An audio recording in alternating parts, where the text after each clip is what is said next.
দেড় দশকেরও বেশি নির্বাসনের পর বগুড়ায় পা রাখতে যাচ্ছেন বিএনপির চেয়ারম্যান তারেক রহমান।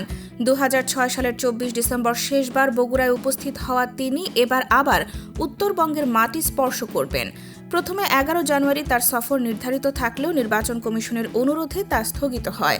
ধারণা করা হচ্ছে 21 জানুয়ারি প্রার্থীদের প্রতীক বরাদ্দের পর তিনি উত্তরবঙ্গ সফরে বের হবেন।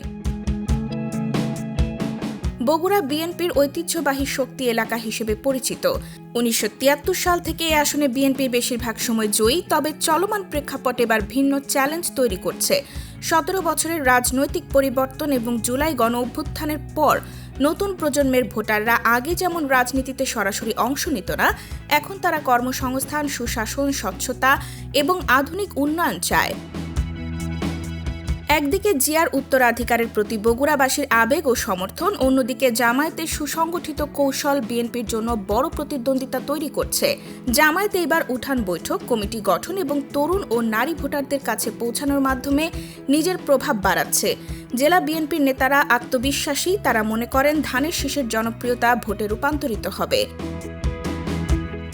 তবে রাজনৈতিক বিশ্লেষকরা মনে করেন জনপ্রিয়তা একা যথেষ্ট নয়।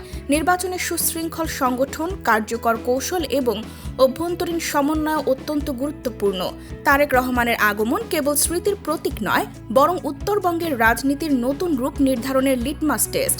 মানুষ কি ঐতিহ্যবাহী বিএনপিকে বেছে নেবে নাকি পরিবর্তনের নতুন দর্শনের দিকে ঝুঁকবে, সেটাই আসন্ন নির্বাচনের মূল প্রশ্ন।